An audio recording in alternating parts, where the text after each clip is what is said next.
kekayaan negara itu hanya untuk memudahkan negara eh, untuk melakukan pengelolaan keuangan negara. Kemudian berdasarkan peraturan tersebut, terakhir juga putusan MK 2021 juga menegaskan bahwa sebenarnya terkait dengan apakah BUMN atau BUMD tersebut merupakan lingkup keuangan negara atau bukan, di putusan MK tahun 2021 kalau nggak salah nomor 26 tahun 2021 itu jelas menyebutkan bahwa pengertian keuangan negara sudah tidak ada lagi persoalan konstitusional norma. Jadi sudah firm bahwa itu merupakan lingkup keuangan negara.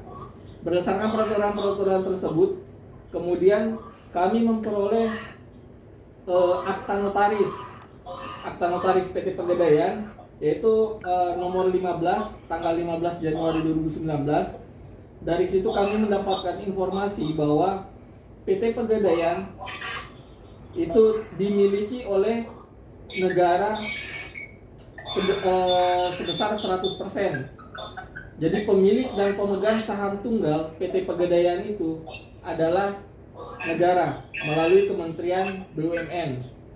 Itu rinciannya ada 6.250 lembar saham, di mana satu saham seri A Dwiwarna dan 6.249.999 itu saham seri B.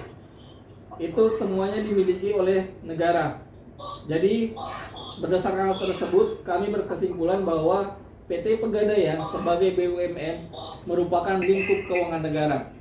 Dan untuk memperkuat keyakinan kami, sebenarnya kami sudah yakin, cuma untuk memperkuat lagi, kami juga telah meminta pendapat dari ahli keuangan negara yang sudah dituangkan juga dalam berita acara pemeriksaan pada saat itu, yang juga sudah sejalan dengan pendapat kami.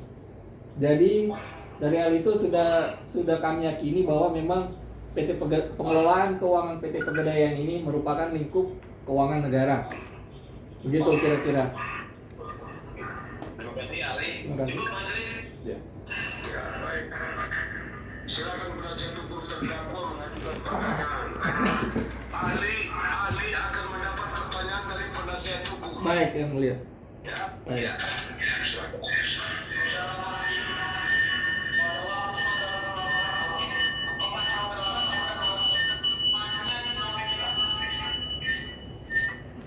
Mohon maaf kurang.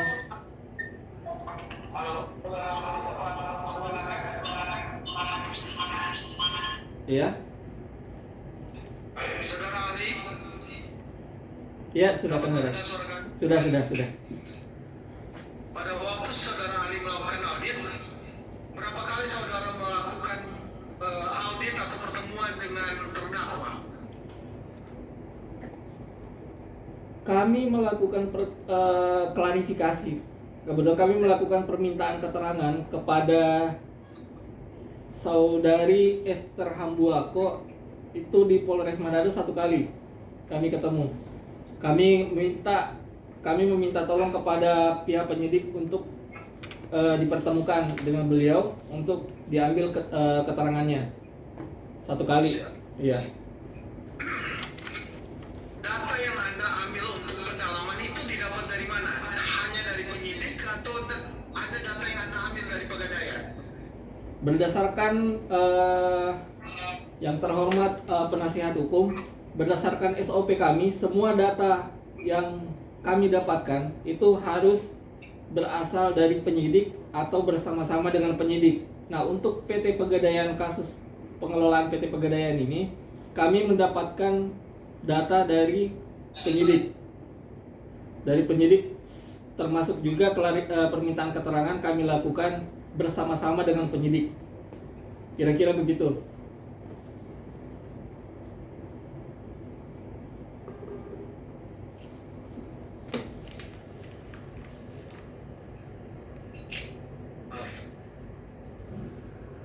Dapat mendengar suara kami? Iya, bisa.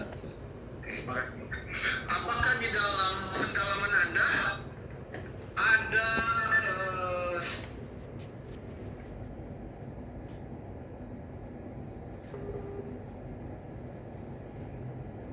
bahwa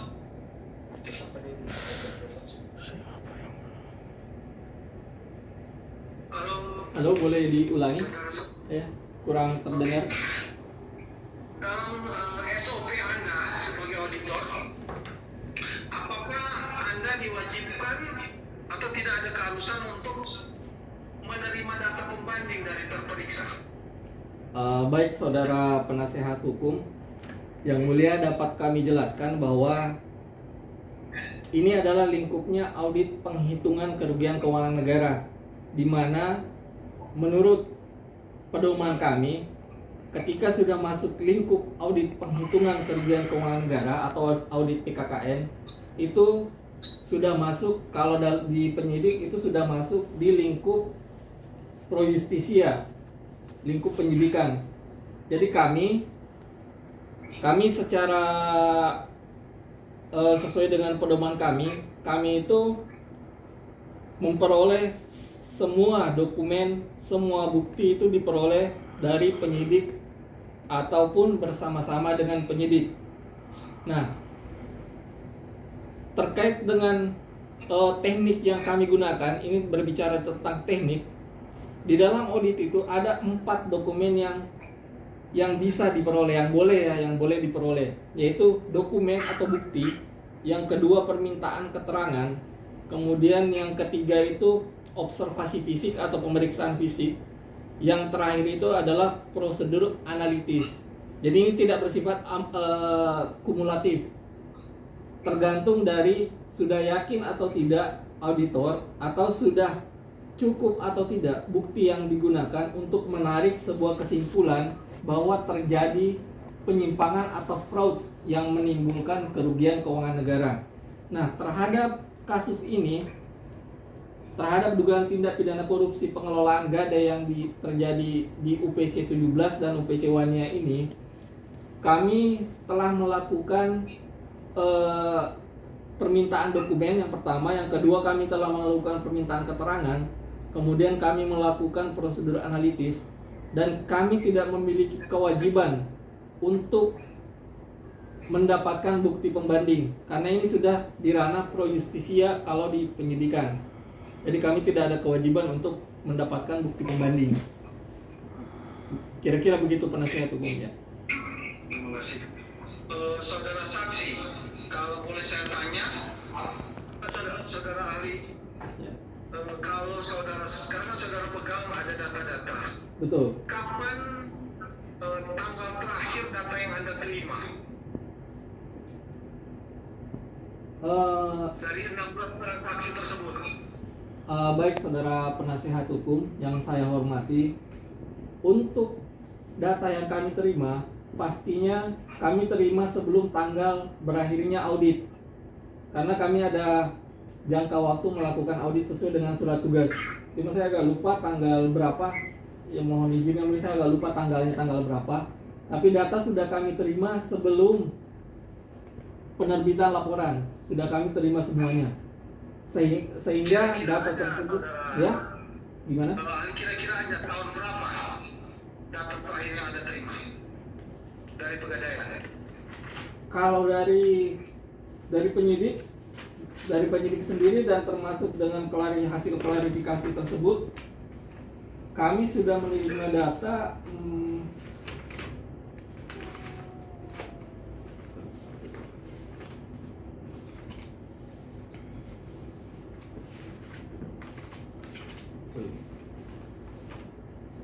mohon ini sesuai dengan data kami sudah menerima data semua sebelum tanggal 4 Maret, sebelum penerbitan laporan. Itu sudah kami terima semua. 4 Maret 2020 Pak ya? 2021. Karena kami melakukan auditnya 2021. Iya. Siap. Tadi berbicara mengenai ada putusan Mahkamah Konstitusi mengenai keuangan negara. Seingat kami, Iya. ada 2 putusan Mahkamah Konstitusi, yaitu putusan nomor 48 Iya. dan putusan nomor 62. Putusan nomor 48, kalau kami tidak salah, mohon pendapatnya, ada kekayaan dari BUMN atau PT itu bersifat privat, harus dituntut dalam lapangan hukum privat. Dalam putusan Mahkamah Konstitusi nomor 62 tahun 2013, BUMN dan lainnya adalah lapangan hukum, jadi kekayaan negara. Yang mana yang menurut saudara bisa kita pakai dalam kasus ini? Baik, saudara penasihat hukum yang saya hormati, tadi di awal sudah saya jelaskan sedikit. Ini hanya secara umum saja karena untuk secara detailnya yang bisa menjelaskan adalah ahli keuangan negara. Cuma secara umum yang kami dapatkan pada saat audit itu, kami pahami di putusan MK 48 2013 dan 62 2013 itu secara kami pahami di situ menjelaskan bahwa badan termasuk badan usaha milik negara atau daerah yang menggunakan fasilitas atau kekayaan negara itu harus diawasi oleh negara. Itu konsep yang kami pahami.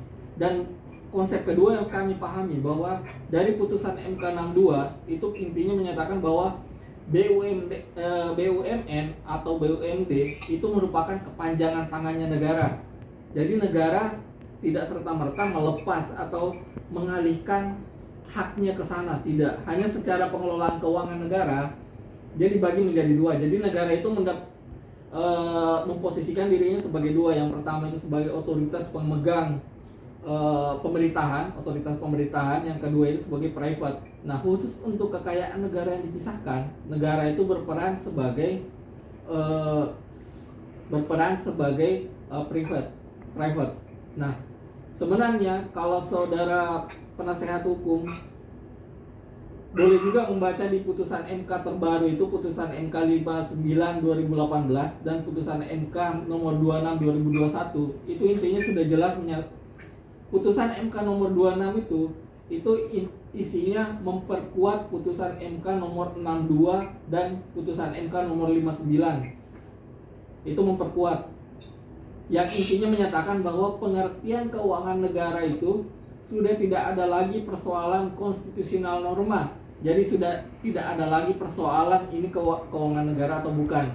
Karena sudah dikuatkan dengan 4 putusan MK tersebut.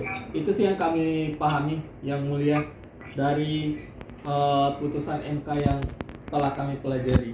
Tapi kalau untuk detailnya bagaimana mungkin bisa menanya ke ahli yang lebih kompeten ke keuangan negara gitu. Karena kami hanya berputar di auditing dan akuntansi. Jadi kami hanya menggali secara umum saja. Baik. Saudara ahli, pertanyaan berikut. Di dalam praktik bisnis pegadaian, jadi ada barang gadai, kemudian setelah dilunasi kemudian dianggap tidak ada lagi tunggakan. Nah, jika kemudian diketahui bahwa ternyata barang-barang yang dipakai, yang digadaikan oleh terdakwa itu telah dilunasi, sebagian, karena ini kan bicara bukan keseluruhan ya, jadi dia ambil kredit keseluruhan, tapi 16 transaksi. Jika 5 transaksi sudah dilunasi, apakah itu tetap dianggap merugikan negara atau tidak termasuk di dalam hitungan kerugian negara? Baik. Dalam penghitungan kerugian keuangan negara, ini konsep penghitungan kerugian keuangan negara dalam konsep auditing. Kalau dihubungkan dengan kasus di PT Pegadaian ini, jika yang bersangkutan pun melunasi semuanya, jangankan yang cuma 16 transaksi yang dilunasi pun itu tidak menghilangkan adanya fakta bahwa terjadi penyimpangan di awal. Yaitu yang saya sebutkan tadi, dia itu tidak menghilangkan fakta bahwa telah terjadi transaksi yang tidak sesuai dengan ketentuan yang berlaku. Meskipun ada pengembalian terhadap 16 transaksi ini, itu tidak menghilangkan adanya penyimpangan yang telah terjadi.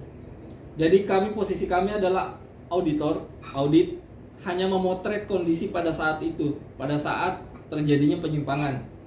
Kalau misalnya pun ada pengembalian atau ada penyetoran atau pelunasan terhadap 16 transaksi ini, itu tidak menghilangkan yang telah kami foto, yang telah kami audit pada saat, tidak menghilangkan fakta bahwa memang telah terjadi pelanggaran, telah terjadi penyimpangan.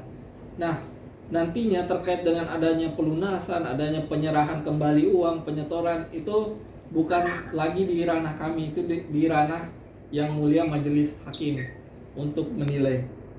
Mungkin kira-kira begitu penjelasan kami. Ya. Terima kasih. Baik. Saudara ahli, untuk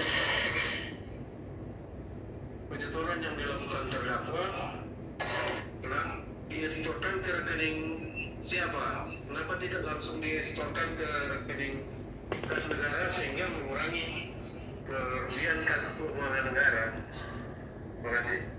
Baik, penasihat hukum yang saya hormati, mungkin pertanyaan ini lebih pas disampaikan kepada terdakwa dibanding kepada ahli, karena informasi yang kami dapatkan terhadap adanya penyerahan uang ke PT Pegadaian ini juga kami dapatkan dari hasil pemeriksaan, berdasarkan laporan hasil pemeriksaan pelanggaran dari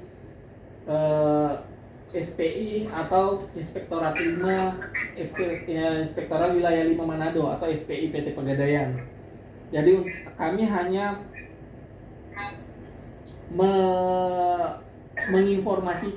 menginformasikan dalam laporan kami atau laporan hasil audit kami bahwa yang bersangkutan ada loh menyerahkan uang sekian. Terkait tindak lanjut ataupun hakikatnya kenapa dia menyerahkan uang, kemudian kemana dia menyerahkan, itu sudah bukan di ranah kami, itu di ranah mungkin bisa ditanyakan kepada yang bersangkutan. Kira-kira begitu penjelasan kami yang. Makasih.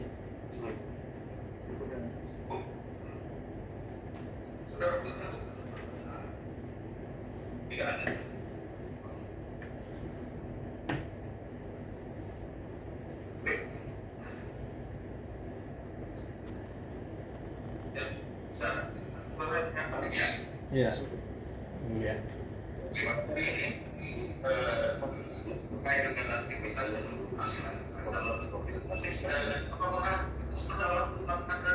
Mohon izin yang mulia, kurang terdengar.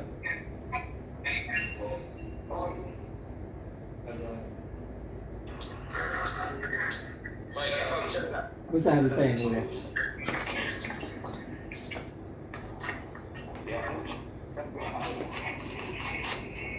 Ya, sudah bisa dengar ya? Bisa yang mulia, jelas. Baik, terkait dengan keberadaan ahli dalam perkara ini dilakukan dinyatakan dengan audit permintaan dalam kategori apakah termasuk audit investigatif? Baik yang mulia, kalau di BPKP yang mulia, audit yang kami lakukan ini namanya audit penghitungan kerugian keuangan negara. Itu ada kalau syarat untuk masuknya itu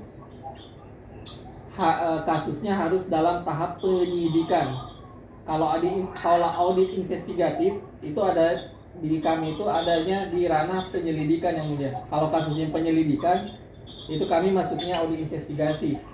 Tapi kalau PKKN kami masuknya di penyidikan, karena itu udah pro justisia yang mulia. Kami membedakan prosedurnya. Kira-kira begitu yang mulia. Membedakan metode keadaan dari audit investigatif dengan penyidikan. Iya. Kita berjalan pada audit penyidikan yang seperti apa yang ahli sampaikan. Baik. Dalam penyidikan, ahli menemukan adanya fraud. Apakah dalam menemukan fraud itu ahli menggunakan eksaminasi manual metode dalam menemukan fraud? Apakah menggunakan examinator fraud metode? Oh, gitu. Secara mungkin kalau secara eksplisit mungkin kami tidak bisa memberikan gambar secara eksplisit yang mulia, karena secara kami melakukan audit itu, kalau metode yang digunakan itu tergantung dari auditornya, sepanjang itu tidak bertentangan dengan ketentuan peraturan perundang-undangan yang berlaku.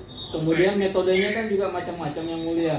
Nah, yang penting sih, Bukankah, ini pertanyaan saya, bukankah dalam ketentuan undang-undang Indonesia iya, berlaku tentang equality before law, sehingga semua penegak yang berjalan di dalam penegakan hukum harus tetap menjunjung tinggi praduga tak bersalah. iya, betul yang mulia. Iya, betul yang mulia, betul. Makanya di laporan kami yang mulia, bukan kami juga yang menentukan siapa yang bersalah, bukan di kita. Siapa yang menentukan tersangka atau yang bertanggung jawab, bukan kita. Makanya yang mulia, kalau misalnya membaca laporan yang kami bikin, yang mulia, produk kami ini, di situ tidak ada menyebutkan ini di uraian penyimpangan yang mulia, di uraian kesimpulan hasil audit kami itu tidak menyebutkan siapa yang bersalah, tapi kegiatan ini misalnya pencairan uang pinjaman tidak sesuai dengan ketentuan, kami tidak menyebutkan ini yang bersalah di situ, tidak yang mulia, kegiatannya. Iya. Baik, ahli. Dan demikian ahli telah menerapkan dua perspektif dalam menjalankan fungsi sebagai pelaksanaan pemeriksa. Perspektif bahwasanya terjadi fraud, perspektif bahwasanya harus tidak terjadi fraud. Apakah sudah sependapat terhadap itu? Mohon izin yang mulia, saya belum bisa memahami. Ahli tadi menjelaskan bahwasanya ahli sebagai ahli menggunakan aturan ataupun prinsip equality before law ya dalam menjalankan fungsi ahli sebagai melakukan adanya fraud. Atau ya, silakan ya. Oke. Ketika saya langsung pada posisi pekerjaannya langsung pada ketika ahli dalam menjalankan fungsi untuk melanjutkan permintaan bahwasanya telah terjadi penyimpangan oleh penyidik yang mengatakan sehingga dilakukan penyidikan secara akuntansi, itu tadi saya dengar dari keterangan ahli ya, secara akuntansi sehingga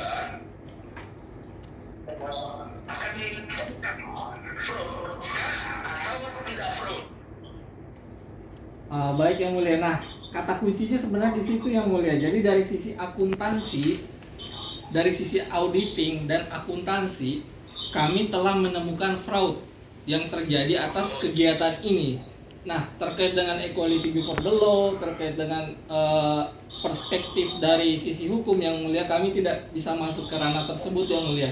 Kami hanya memotret kondisi pada saat itu. Memang ada kondisi yang tidak sesuai dengan ketentuan. Inilah yang kami potret, kami masukkan di dalam laporan kami yang mulia. Kira-kira begitu yang mulia. Jadi kami hanya memotret kondisinya yang mulia. Kira-kira begitu yang mulia. Halo. Akuntansi, pemeriksaan secara akuntansi itu series apa ya? Saya lupa ya waktu saya coba. Jadi adanya dalam fakta persidangan bahwasanya terdakwa melakukan suatu perbuatan gadai jaminan itu sudah berulang.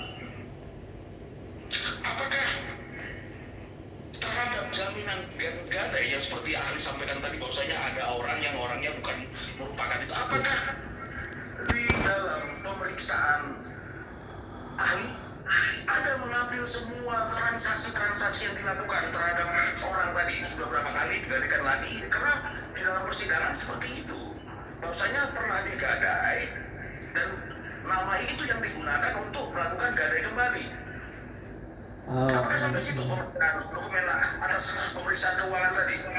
Baik yang mulia, karena kami dari sisi auditing sama akuntansi saja yang mulia, kami dari hasil mungkin di laporan kami juga nanti yang mulia bisa baca, kami telah mengungkapkan juga Di bagian juga perhitungan kami telah menguraikan juga, tapi tidak secara detail yang mulia. Kami hanya menampilkan yang terkait dengan, karena inti laporan kami ini kan sebenarnya untuk menyatakan pendapat ada tidaknya kerugian keuangan negara. Jadi ketika fakta sudah kami yakini yang mulia, kami akan menyusun fakta kronologis yang bisa mendukung metode perhitungan yang akan kami gunakan yang mulia.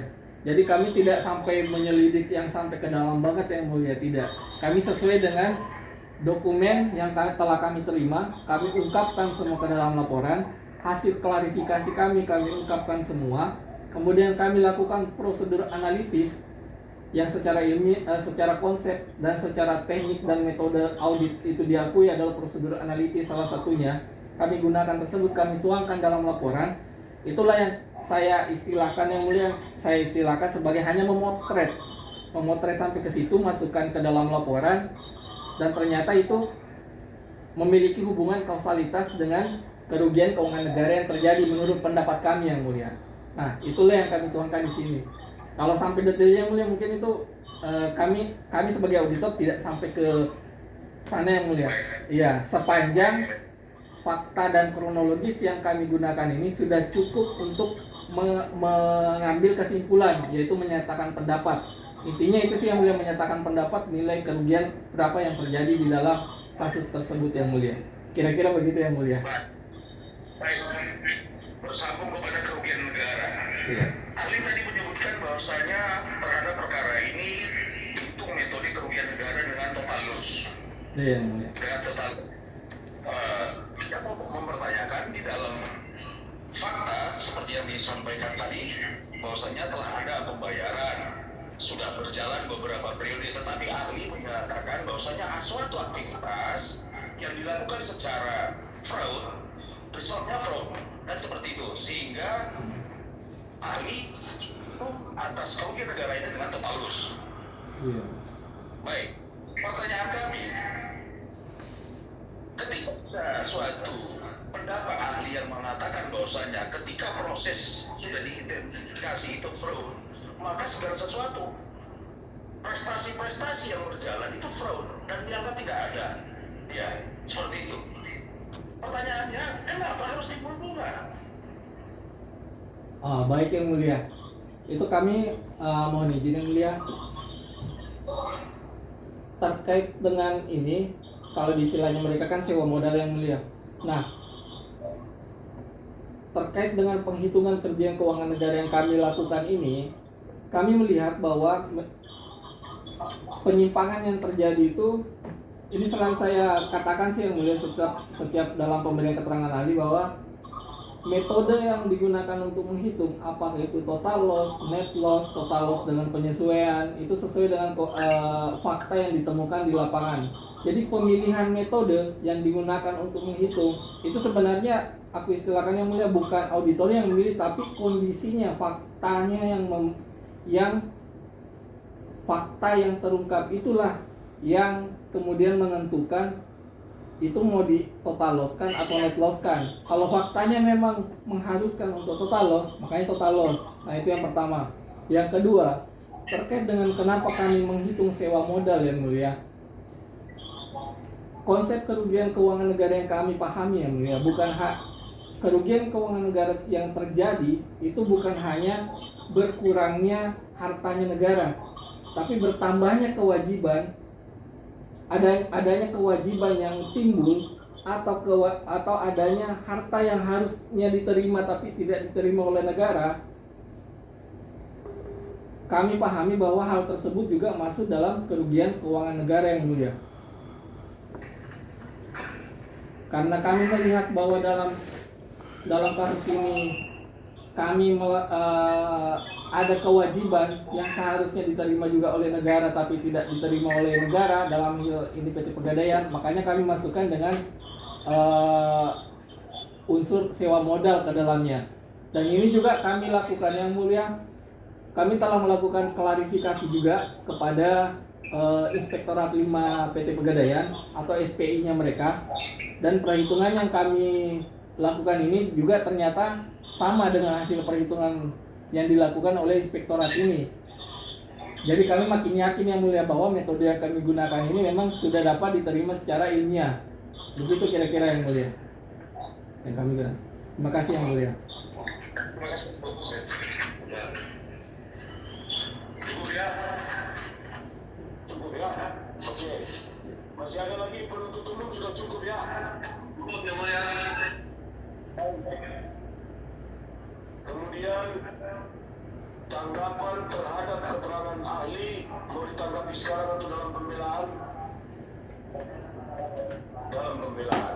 Terima kasih ahli sudah hadir Terima kasih yang mulia. dalam persidangan. Ya, sehat selalu. Terima kasih yang mulia. Oke. Masih ada pembuktian penuntut umum? Cukup yang mulia. Sudah tidak ada saksi? Sudah tidak ada. Baik. Kita akan memberi kesempatan pembuktian yang dimulai dari terdakwa dan penasihat hukum. Sidang akan ditunda sampai dengan minggu depan. Ya.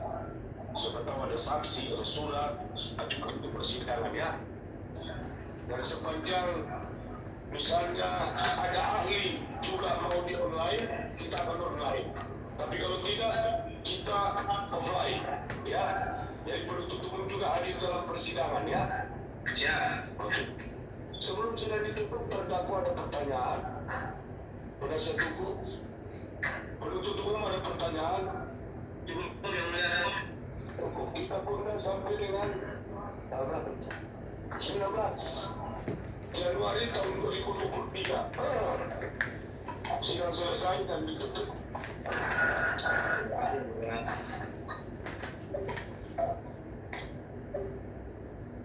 Mantap.